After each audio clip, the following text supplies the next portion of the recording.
What's up, YouTube? I'm Mike, and today I'm back with another quick video. I've got a very exciting video that I'm gonna produce here in just a second. I'm actually gonna probably try to shoot these back to back, but I want to get up a little bit of a kind of a progress update before I get into the other video, which is going to be much longer. For those of you who are curious just what the hell's been going on the last couple of weeks since I've been away, the last time I recorded a video, we were in New Mexico in a boondocking location called Bluff Springs.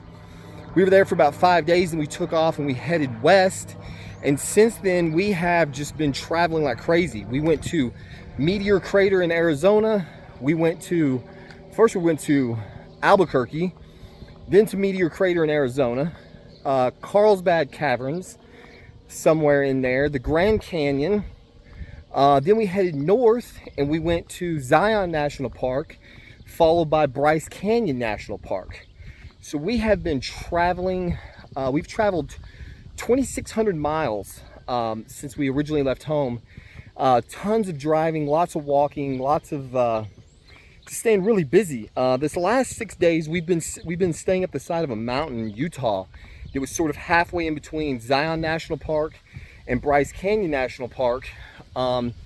But it was full-blown boondocking scenario. So we're living 100% off of solar power, and we had no running water. So we got 15 gallons of water spread across multiple jugs, and it was getting into the upper 30s, low 40s at night. So, after a long day, we'd spend about 5 hours in each national park, and then there's a couple hours driving. You got to cut wood. You got to keep your wood burning stoves going. It's just a lot of work, and so we're super worn out at the end of the day, and usually pretty cold. Wanting to just get in the tent, get the fire going, get in the bag, get in the bed, and just kind of chill out. And so that's why you haven't been seeing a lot of content from me.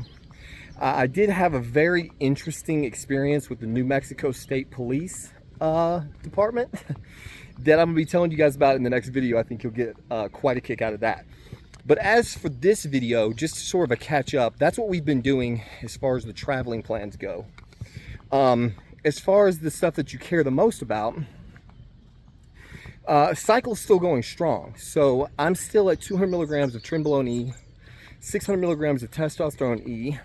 I'm taking 300 milligrams of Masteron E, and all the usual ancillaries. So we still got the 3 milligrams of Remedex, half a milligram to a quarter milligram twice a week of cabergoline, HCG at 500 units twice a week, all of the usuals. So I have stayed true to the cycle that I started when I left, and as many of you have been predicting rather wrongly, the Xanax has been going phenomenal. It has just been absolutely life-changing. I think we're at the past the 3-week mark now, and I've had zero problems. I still maintain the same dose every day. In fact, I started crushing the pills and weighing them out on a digital scale so that I can know exactly how much I'm taking, rather than just trying to break something or half-ass it, just to be 100% certain.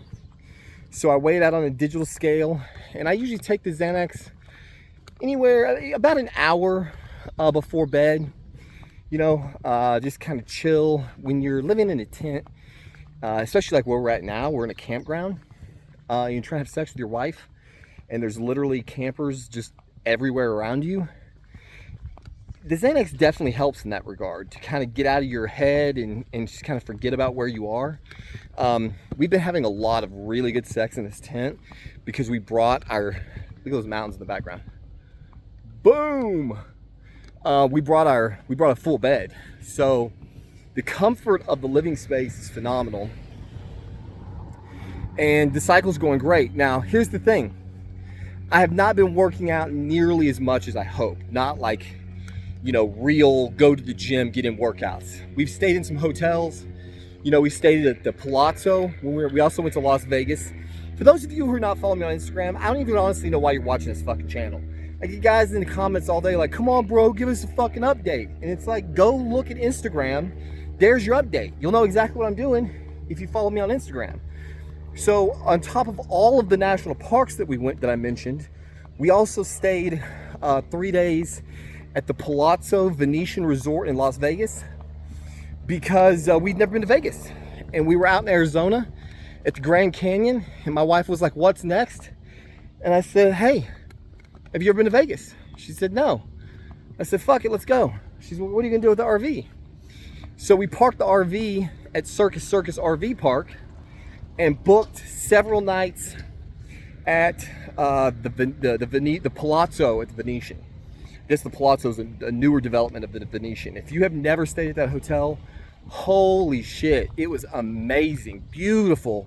Just, I've never been to Vegas. I was super impressed with Vegas in general. Like, we had a blast just walking the strip. We don't gamble at all. I did zero gambling while I was there.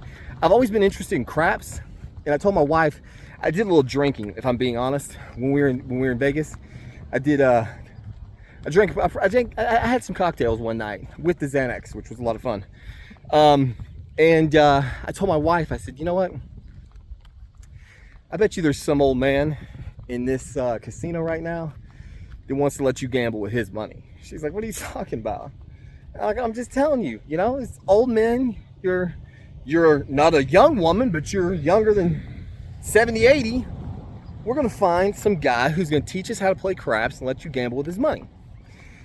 So we start walking around, checking out the craps tables, and I did not find an old man that was willing to let my wife gamble with his money. But what I did find was this gay guy who was more than happy to let me stand beside him while he was throwing dice and teach me everything about this craps game, which may make a gambler out of me yet. That was a lot of fun. This dude won like $900 when I was standing next to him. He kept joking. He was like, "Don't you go anywhere. You're not leaving." And so it was cool because I got the chance to learn craps. This guy made a bunch of money. He had good luck, I guess.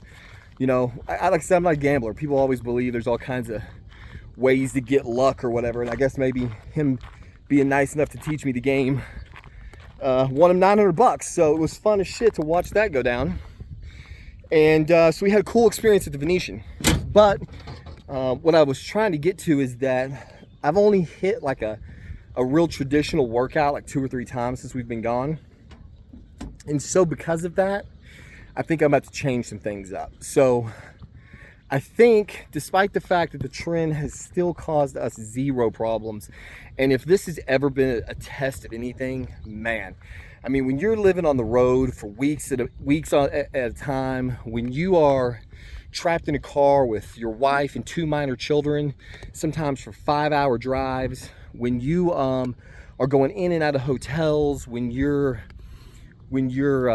living on the side of a mountain and you're managing solar panels and cutting wood and trying to keep fires going and trying not to freeze your ass off when it's 37 degrees at night and you're sleeping outside in a fucking canvas tent and there's fucking bears in the background and there's elk in the background and you're like, holy shit, what's next? When there's snow all over the place and you're from Texas and you're like, what the fuck is all this snow doing here in June? That's a real test of a relationship. We've had some serious struggle. Like, we haven't had, my wife and I haven't had any struggles, but we've run into some problems. Our Dometic refrigerator stopped working. Was able to troubleshoot that on the road, get it fixed. Our generator won't run at all up in these elevations because apparently I need a different kind of carburetor for this bitch. So we've had a bunch of shit going on, and we've had no relationship fighting, no nothing. It's just been great. And so obviously the trend dose that everybody thought was going to lead to the end of my marriage fucking hasn't. I knew it wasn't going to. It was just the come up that causes all the problems, and I know some of you guys just can't figure that out. Hang on, let me get you this mountain. Boom! Snow-covered peaks in June. So what I think I'm going to do is I'm going to drop the trend to 100 milligrams a week. I'm going to stay at 600 milligrams of test a week and 300 milligrams of Masteron a week. I may increase the Masteron because I think 300 milligrams of Masteron was not enough to offset the increase in my testosterone. I'm having some gyno, even at 3 milligrams of Arimidex, which I was afraid that wasn't gonna be enough Masteron. So I may bump it up to 400 milligrams of Masteron and see where my nipples, how they start feeling. I try to get you some views while I'm just sitting here rambling. I haven't made a video in a long time, so it's a lot to cover. So yeah, that's what I think is gonna happen with this cycle. I'm gonna probably drop to 100 milligrams of Tren, probably 400 milligrams of Masteron, 600 milligrams of Test, and keep running that and see how things go. We are gonna be here in Salt Lake City, Provo area for about 5 days. So hopefully I'll get a chance to get in the actual gym. But as far as my physique goes, I am peeled to the bone. Vein, I mean, you can see right there, my shoulders, boom, veins are just everywhere, pec separation. I've probably lost some body fat because I've not been eating. It's hard to get all your calories when you spend 5 hours in a national park riding shuttles and walking trails, and then you get back to camp and you got to cut firewood and your wife gets a quick meal, and then you get to the tent, and when you really should be having, I'm probably missing 2 meals a day, honestly. I'm trying to make it up with fast food so I at least get the calories, but in a lot of these places we're at, there is no fast food, which makes it even harder. So I am surviving right now on something called Vitalite. Probably make a whole video about this. You can get it at REI. It's like a powder. It's basically like a Gatorade powder, except it's way cheaper than Gatorade and tastes better.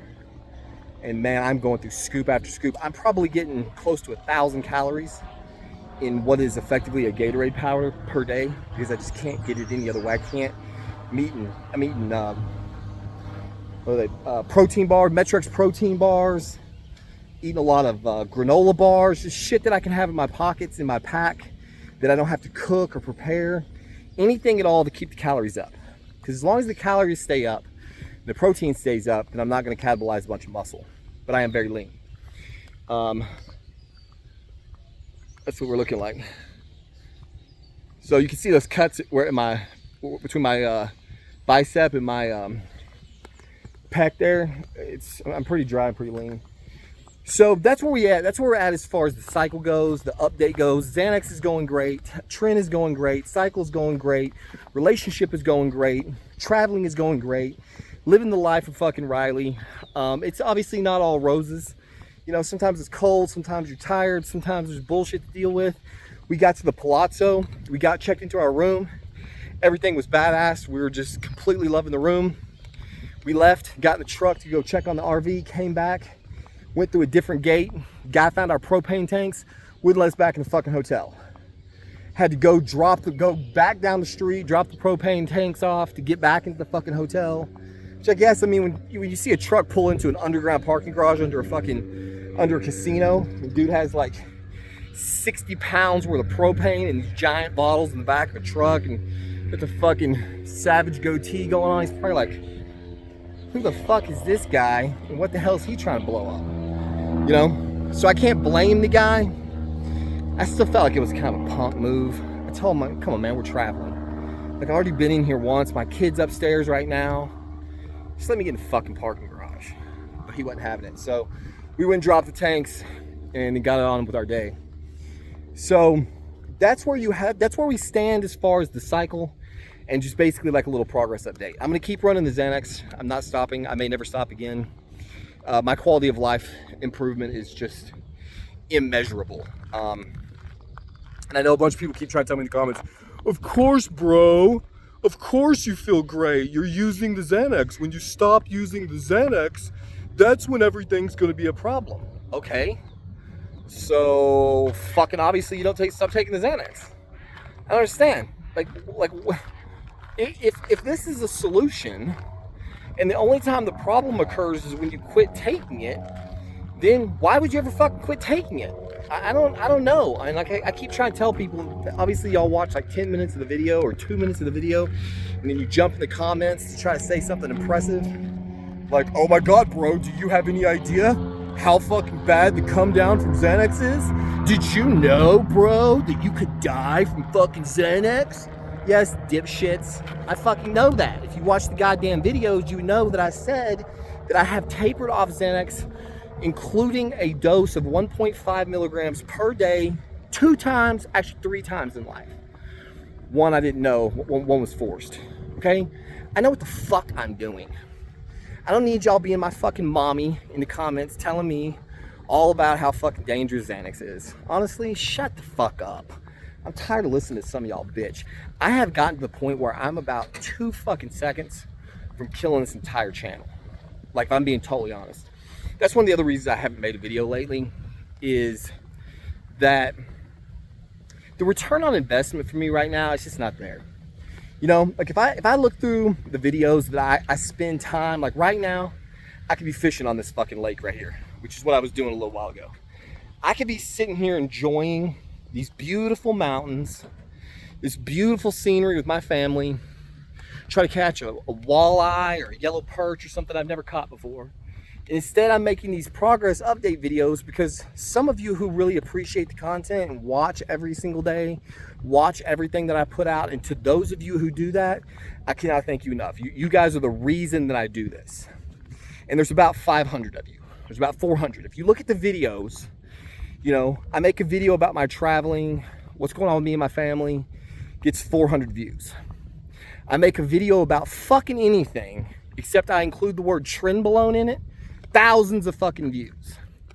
And so I just feel like, sometimes I just feel like the fucking class clown. You know what I mean? It's like people don't watch because they give a fuck about me or my actual content. They just want to see trend information, because apparently trend is like this mysterious substance to a lot of people. It's like, I don't know, it's like, they think it's like ambrosia of the gods. And they're scared of it, or they're intimidated by it, and they can't stop looking at anything that says Trenbolone in the title, but fuck everything else. Make a video about anything else and it's like fucking no interest. So then I start having like an existential, like a YouTube channel existential crisis. I start going, what am I wasting my fucking time for? You know, why am I sitting here talking right now? I could be fishing. Look at this. There's probably fish right there. Look at all that cover. Oh my God, did you see that? I called it. Giant fish just jumped out of the water right over there. See? And here I am talking about whether or not I should make fucking YouTube videos anymore. I don't know. Probably a little hangry. I was out here fishing for like an hour. Then I went back and I decided I was gonna shoot a video. Then I walked clear the fuck back down here. I don't know how long I've been walking for 17 minutes. So my blood sugar's probably dropping. I'm probably getting hangry, which is making me cranky because I am on the trend. And now I'm bitching about this fucking YouTube channel. So anyway, enough of that shit.